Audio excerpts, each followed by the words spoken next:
آل محمد آپ کو سلامت رکھیں۔ 4 مصروں سے ابتدائی مجلس۔ بسم اللہ جی۔ میرا دوسرا مصرع آپ کو بتائے گا کہ میں کیا پڑھنے جا رہا ہوں، اور پھر آپ کا سننا بتائے گا کہ میں نے کتنا پڑھنا ہے، یہ آپ پہ ڈیپینڈ کرتا ہے۔ میں کہہ رہا ہوں اصول یہ ہے کہ وہ بھی اصول لگتی ہے۔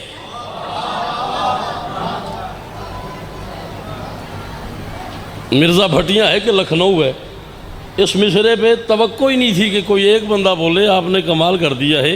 اصول یہ ہے کہ وہ بھی اصول لگتی ہے، علی کے صحن میں زینب رسول لگتی ہے۔ صدقے جاواں جو ہاتھ بلند ہوا ہے وہ کبھی کسی کا محتاج ہو۔ جی بسم اللہ کرت۔ امام حسین دی ماں بسدیاں رکھ، مولا تو انہوں سلامت رکھ۔ امام حسین دی ماں بسدیاں رکھے۔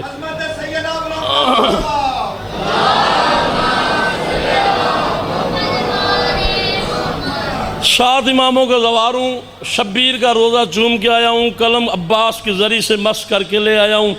اپنی محنت پہ ناز نہیں، شاعری پہ ناز نہیں، مطالعے پہ ناز نہیں، رات جاگنے پہ ناز نہیں، ناز ہے محمد کی پاک بیٹی کی پاک عطا پہ۔ میں وعدہ کر رہا ہوں جو بندے گھر سے خیرات لینے آئے ہو 4تھے مصرے پہ ان سارے بندوں کے دامن پر ہو جائیں گے۔ میں کہہ رہا ہوں اصول یہ ہے کہ وہ بھی اصول لگتی ہے، علی کے صحن میں زینب رسول لگتی ہے۔ اور بطول پاک نے اکثر کہا یہ بیٹی سے، بطول میں ہوں مجھے تو بطول لگتی۔ آل محمد زندگیاں طرف۔ امام حسین بس دے رکھ۔ ایسے نہیں جس بندے کے اندر ہے علی دونوں ہاتھ بلند کرے پوری طاقت سے، حیدری۔ بطول پاک نے اکثر سید، بڑی مہربانی، بطول پاک نے اکثر کہا یہ بیٹی سے، لا الہ الا اللہ محمد رسول اللہ علی ولی اللہ داد کے لیے نہیں کہہ رہا۔ آج صبح 10 بجے سرگودا میں نے یہ مصرع پڑھا ہے، اور پتہ نہیں کتنی دیر سرگودا آپ کے بیٹے کو دعا کرتا رہے۔ دیکھتے ہوں میرے گھر میں یہ مصرع کیسے سنا جاتا ہے، بات سمجھ آئے تو یوں بولنا جیسے علی والے کو بولنا چاہیے۔ میں کہہ رہا ہوں تمام شہر ولایت کا ذہن زندہ ہے، بس ایک فرد نہیں مشرقین زندہ ہے۔ علی کی لاڈلی بیٹی تیرے کرم کو سلام، سنا ہے تیری وجہ سے حسین زندہ۔ جو ہاتھ بلند ہے وہ کبھی کسی کا محتاج نہ۔ بسم اللہ کرا چاہتا جی، لکھ باری پڑھنا جی، جی میں لکھ باری پڑھنا جی بھائی جان جی۔ بسم اللہ جی۔ علی کی لاڈلی بیٹی، پھر پڑھوں، اونچا نعرہ سناؤ، سارے ہاتھ اونچے۔ علی کی لاڈلی بیٹی تیرے کرم کو سلام، سنا ہے تیری وجہ سے حسین زندہ ہے، حسین زندہ ہے۔ اچھا سیدہ کا نام کیا ہے؟ زینب، ایسے ہی ہے۔ اصل لفظ زینب نہیں ہے، اصل لفظ ہے زین و اب، مرکب اضافی ہے۔ زین مضاف ہے، اب مضاف الیہ ہے، مضاف مضاف الیہ مل کے مرکب اضافی بنتا ہے۔ زین و اب، باپ کی زینت۔ قرآن دی قسم ہے تسی اپنی نماز پڑھنی ہے، میں اپنی نماز پڑھنی ہے، داد دیو تو پھر بھی کوئی مسئلہ نہیں، نہ دیو تو پھر بھی کوئی مسئلہ نہیں، نماز ہوئے جڑی میں ادا کر لینی ہے۔ باپ کی زینت، اللہ فرماتا ہے الامام زین الرحمن، امام اللہ کی زینت ہے۔ اب میں زینب کی تعریف کیا کروں؟ علی اللہ کی زینت ہے، زینب علی کی زینت۔ علی اللہ کی زینت ہے، یہ سیدہ علی کی زینت ہے۔ اور یاد رکھو مذہب حقہ میں 14 کی ڈکشنری میں حجت اسے کہتے ہیں جسے اللہ کی کائنات میں کوئی کام کرنے کے لیے کسی سے مشورہ نہ کرنا پڑے۔ یعنی علی نے اگر آدم بنانا ہو تو کسی سے پوچھنا نہ پڑے، علی نے سورج کو واپس پلٹانا ہو تو کسی سے مشورہ کرنے کی ضرورت نہ ہو۔ حجت اسے کہتے ہیں جسے کوئی کام کرنے کے لیے مجھے نہیں پتا کس بندے کے سر سے میری بات گزر جائے گی اور کس کے صحن دل میں اتر جائے گی۔ گرمی اپنی جگہ اور فضائل آل محمد اپنی جگہ، حجت اسے کہتے ہیں جسے دنیا میں کوئی کام کرنے کے لیے کسی سے کچھ پوچھنا نہ پڑے، عزت منبر حسین کی قسم، حسن سے لے کے سجاد تک اللہ کی 4 حجتیں جس سے پوچھے بغیر قدم نہ اٹھائیں اسے شریعت میں زینب کہتے ہیں۔ جی بسم اللہ جی، آل محمد زندگیاں دراز فرمائے۔ اسی لیے میں کہا کرتا ہوں حسینیت کے چمن کی بہار زینب ہے۔ سوکی ہے، باڑکی ہے، مرزا بھٹیاں ہے، شاپور ہے، مقصودہ ہے، پنڈی بھٹیاں ہے، کبریکا ہے، میرا علاقہ ہے۔ میں تمہارے گھر کا بیٹا ہوں، تمہیں قسم ہے آل محمد کی کوئی بندہ رعایتی داد نہ دے، لیکن اگر تمہارا ضمیر بولے پھر یوں بولنا ہے جیسے بولنے کا حق ہے۔ میری بات عین ہو جائے، میں کہہ رہا ہوں حسینیت کے چمن کی بہار زینب ہے، علی کا بخت بلندی وقار زینب ہے۔ خدا اگر ہے نا پروردگار زینب کا تو اس کے دین کی پروردگار زینب۔ سکھی رہو، سلامت رہو، زندگیاں دراز۔ امام حسین دی ماں وسدر سارے رل کے ہاتھ اچھے ہیں۔ اور یاد رکھو اسلام کربلا میں بچ گیا تھا، توحید کربلا میں بچ گئی تھی۔ ہاں سجدہ حسین کے بعد اسلام بھی بچ گیا، توحید بھی بچ گئی، نبوت بھی بچ گئی۔ علی کی بیٹی اسلام بچانے شام نہیں گئی، حسین بچانے گئی ہے۔ میں مصائب نہیں فضائل پڑھ رہا ہوں، اسلام بچانے والے کو حسین کہتے ہیں، حسین بچانے والی کو سیدہ زینب کہتے ہیں۔ اپنی آنکھوں پہ پہرا ایک بات میں نے کرنی، نجم شرازی صاحب نے خطبہ پڑھا، میں نے لکھا مولا کے کرم سے 31 مسدس ہیں اس خطبے کے، جس میں سے 2 مسدس انہوں نے پڑھے قصیدے کی شکل میں، 29 میرے پاس۔ اسی خطبے میں سے 2 مسدس میں بھی پڑھنا چاہتا ہوں۔ علی کی بیٹی دربار شام میں موجود، یہ حرامی تخت پہ موجود، اور مرزا بھٹیاں گرد و نواح کا مجمع۔ یاد رکھو کسی انسانی آنکھ کی جرت ہی نہیں کہ وہ علی کی بیٹی کو دیکھے۔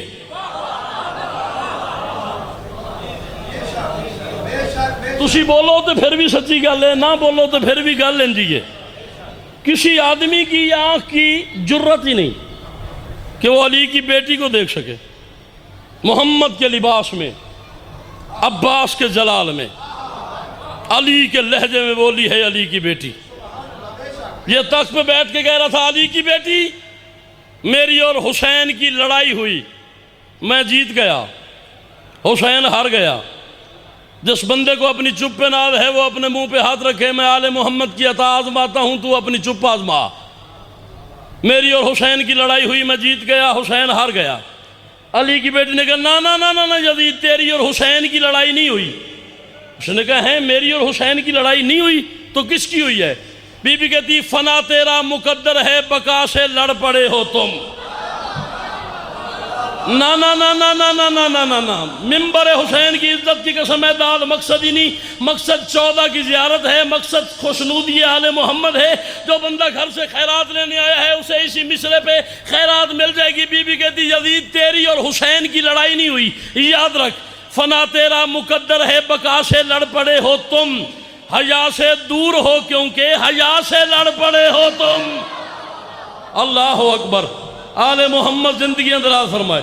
حسین دی اماں سلامت رکھے، مالک تمہیں کسی کا محتاج نہ کرے۔ حیا سے دور ہو کیونکہ حیا سے لڑ پڑے ہو تم۔ خطبہ دے رہی تھی علی کی بیٹی، یہ اس حرامی نے کہا جلدی کرو، مؤذن سے کہو آذان دے۔ اگر علی کی بیٹی اسی انداز سے خطاب کرتی رہی لوگ بغاوت کر جائیں گے، نیام سے تلواریں باہر آ جائیں گی۔ 36 ملکوں کے باشندے بیٹھے ہوئے، یہ مجھ سے لڑائی کریں گے، جنگ کریں گے۔ لو بھائی منبر حسین ہے، غازی کا پہرا ہے، 14 حاضر ناظر ہیں، محمد و آل محمد کی کچہری ہے۔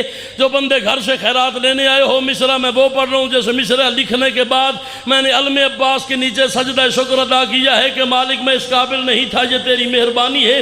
اس نے کہا جلدی کرو، مؤذن سے کہو آذان دے۔ مؤذن گلدستہ آذان پہ آ گیا، اس نے آذان شروع کی، علی کی بیٹی سنتی رہی، یہ آذان دیتا رہا۔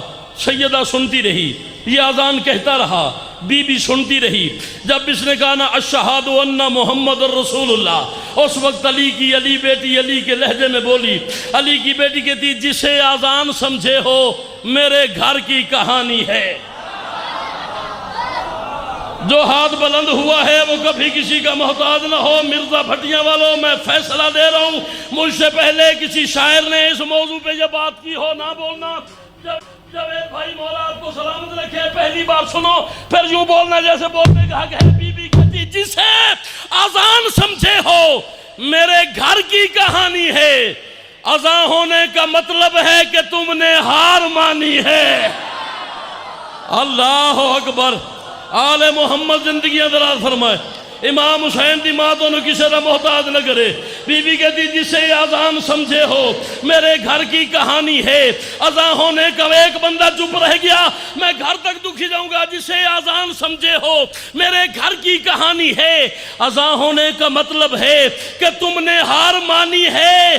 بی بی کہتی میرے شبیر کے اسلام پہ پوری جوانی ہے، تمہارا شہر ہے لیکن ہماری حکمرانی ہے۔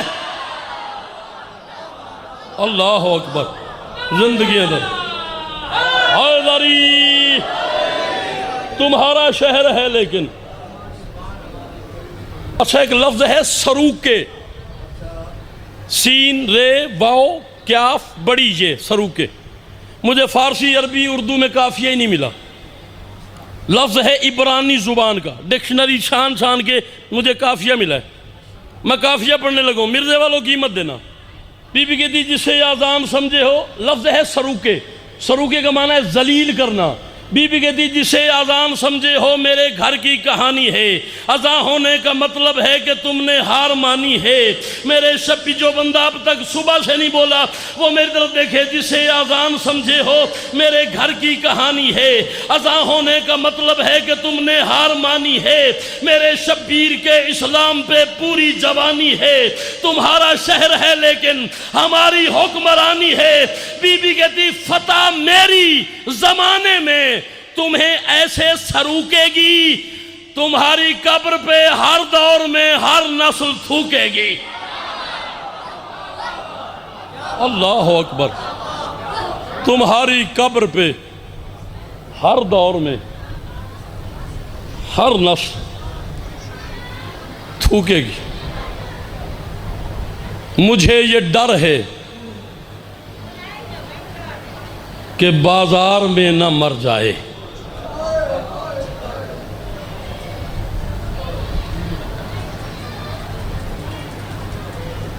سبحان اللہ۔ مجھے یہ ڈر ہے کہ بازار میں نہ مر جائے، بڑا ہجوم ہے اور پردہ دار زینب ہے۔ کیا کہیں، میں لکھ باری پڑھتا ہوں۔ مجھے یہ ڈر ہے کہ بازار میں نہ مر جائے، بڑا ہجوم ہے اور پردہ دار زینب ہے۔ بندے کہتے ہیں جی شیعوں کو رونے کے علاوہ کوئی کام ہی نہیں ہے، ہر وقت روتے رہتے۔ بھائی زوار قمر صاحب تشریف لے آئے ہیں، میرے بات پڑھیں گے۔ بھائی ہم پاگل نہیں، بے وقوف نہیں، یار ہم پڑھے لکھے بندے، ہم سکول گئے، کالج گئے، یونیورسٹی گئے، ہم نے لائبریریاں بنائیں، کتابیں خریدی، مطالعہ کیا، ہم نے محمد و آل محمد جیسے راہبر بنائے۔ ہم پاگل ہیں؟ تم دور سے کھڑے ہو کے دیکھتے ہو اور کہتے ہو کہ شیعوں کو رونے کے علاوہ کوئی کام نہیں۔ کبھی ہمارے قریب آؤ اور ہم سے پوچھو کہ روتے کیوں وہ؟ ہم روتے اس لیے ہیں کہ معراج کے سفر میں اللہ جس کی جوتی اتروانا پسند نہیں کرتا، اسی کی بیٹی چادر اتار کے شرابیوں سے گزر گئی۔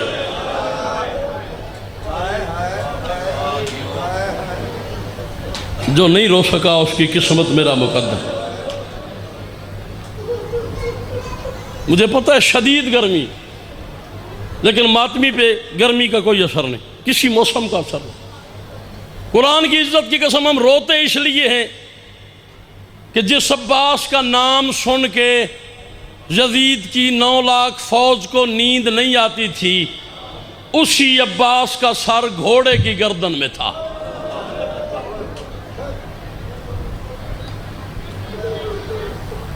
اللہ ہو، بڑی قبولیت والی مجلس، یقیناً کسی معصوم کی آمد۔ میرا دامن پھیلا ہوا ہے، مولا تمہیں کسی کا محتاج نہ کرے۔ جو بندے گھر سے خیرات لینے آئے ہو، دامن پھیلاؤ، خیرات اسی لمحے ملے گی۔ تیرے اور میرے چوتھے امام کا نوکر ہے جس کا نام ہے منہال۔ یا مولتی یا فاطمہ تو اگیسینی، محمد کی بیٹی میری مدد فرما، میں عزاداروں کو مصائب کے جملے سمجھا لوں۔ منہال نے مولا سجاد کو سلام کیا، سلام کے بعد عرض کی، مولا ایک سوال ہے وہ پوچھنے آیا ہوں۔ امام نے کہا پوچھ۔ منہال کہتے مولا پوچھنا یہ ہے، میں نے سنا ہے کہ آپ کے چچا عباس کا سر گھوڑے کی گردن میں تھا۔ اللہ اکبر، کیا کہنے، مولا تیری چیخیں قبول۔ میں نے سنا ہے آپ کے چچا عباس کا سر گھوڑے کی گردن میں تھا۔ حسین کا ذکر میرے سر پہ ہے، میں نے آنکھ سے نہ پڑھو، میں مجرم کوئی برداشت نہ کرے، مجھے معاف کر دے۔ امام نے کہا بالکل سچ۔ اس نے کہا مولا کیا آپ کے چچا عباس کا سر کربلا سے گھوڑے کی گردن میں چلا ہے؟ امام نے کہا نہیں۔ مولا کوفے میں؟ نہیں۔ مولا آپ کے چچا عباس کا سر حلب میں گھوڑے کی گردن میں آیا؟ امام نے کہا نہیں، میں اس بندے کو شیعہ ہی نہیں مانتا جس جملے پہ ہائے نہ کرے۔ منہال نے قدموں پہ ہاتھ رکھ کے کہا تجھے تیری امامت کی قسم مجھے بتا، پھر غازی کا سر گھوڑے کی گردن میں کہاں آیا ہے؟ امام نے 3 بار کہا الشام۔ 3 بار امام سجاد نے کہا الشام الشام الشام۔ منہال نے ہاتھ باندھے، تجھے تیری دادی کا واسطہ، شام میں ایسی کون سی مصیبت آئی ہے کہ تجھے شام اتنا رلا رہی ہے؟ امام نے کہا منہال تجھے نہیں پتا، جب میں اپنی پردہ دار پھپھیوں کو ساتھ لے کے شام کے صدر دروازے پہ پہنچا ہوں، اس شمر حرامی کا حکم آ گیا، علی کی بیٹی سے کہو انتظار کرے، ابھی بازار سج رہا ہے۔ بسم اللہ کرو۔ علی کی بیٹی سے کہو انتظار کرے، ابھی ناچنے والی عورتیں نہیں آئیں۔ تیرا کوئی پتھر کا جگر ہے، ابھی چراغاں نہیں ہوئی۔ منبر میں 3-4 منٹ میں چھوڑ رہا ہوں، لیکن وعدہ کر رہا ہوں جو بندہ گھر سے خیرات لینے آیا ہے اس کی نماز مکمل ہو جائے گی۔ منہال کہتا ہے مولا پھر کیا ہوا؟ امام کہتے ہیں منہال 3 دن میں شام کے صدر دروازے پہ کھڑا رہا۔ تیسرے دن مغرب کی اذان شروع ہوئی، ادھر مؤذن نے اذان شروع کی، ادھر یزید کا حکم آ گیا، علی کی بیٹی سے کہو اب بازار میں داخل ہو۔ امام کہتے ہیں ادھر مؤذن نے کہا اشہد ان محمد رسول اللہ، یا ادھر محمد کی بیٹی کا پہلا قدم شام کے بازار میں آیا، جو بندہ گھر سے ماتم کرنے آیا ہے۔ امام کہتے ہیں اس وقت میں نے موت کی دعا مانگی ہے جب میں نے دیکھا 5 لاکھ بندوں کے ہاتھ میں شراب کے جام تھے، 10,000 فحاشہ عورتیں ناچ رہی تھیں، شرابیوں کی محفل میں کھڑے ہو کے علی کی بیٹی کہہ رہی تھی مجھے چادر دے دو، میں مبہلہ والی بطول کی بیٹی، میں محمد کی نواسی ہوں۔ منہال روتا ہوا امام کے قدموں پہ گرا، جو بندہ گھر سے رونے آیا ہے۔ منہال نے کہا تجھے تیری دادی کا واسطہ مجھے بتا عباس کا سر گھوڑے کی گردن میں کیسے آیا؟ امام کہتے ہیں جب بازار شام میں میری پھپھی نے چادر مانگی ہے، عباس سے نیزے پہ برداشت نہیں ہوا۔ جو بندہ گھر سے ماتم کرنے آیا ہے میں ماتم کی دعوت دے رہا ہوں۔ امام کہتے ہیں غازی کا سر نیزے سے شام کی سخت زمین پہ گرا، شمر نے پھر بلند کیا، غازی کا سر پھر گر گیا، اس نے پھر بلند کیا، غازی کا سر پھر گر گیا۔ امام کہتے ہیں جب 9ویں دفعہ عباس کا سر سخت زمین پہ گرا ہے، شمر سر اٹھا کے عمر سعد کے قریب آیا، اس نے کہا عمر سعد عباس کا سر نیزے سے پھر گر گیا ہے، اس نے کہا پھر بلند کر دے۔ شمر نے کہا حرامی اب عباس کا سر اس قابل نہیں ہے۔ عباس کے سر میں نیزے کی جگہ نہیں ہے کہ عباس کا سر نیزے پہ بلند ہو جائے۔ مرزا بھٹیاں والوں، مجھے منبر حسین کی عزت کی قسم، عمر سعد نے کہا شمر پھر شام کے بازار میں کوئی ایسا منظر بنا کہ قیامت سے پہلے قیامت آ جائے۔ اس حرامی نے غازی کا سر اٹھایا، علی کی بیٹیوں کے سامنے زمین پہ رکھا، اس حرامی نے رسی لی، اللہ جانے کس چیز سے اس نے عباس کے اس کان سے اس کان تک رسی گزاری، وہی رسی اس نے گھوڑے کی گردن میں باندھی۔ علی کی بیٹی نے یہ منظر دیکھا، نجف کی طرف منہ ہو گیا، رو کے کہا بابا علی، او میرا عباس، اللہ لعنت اللہ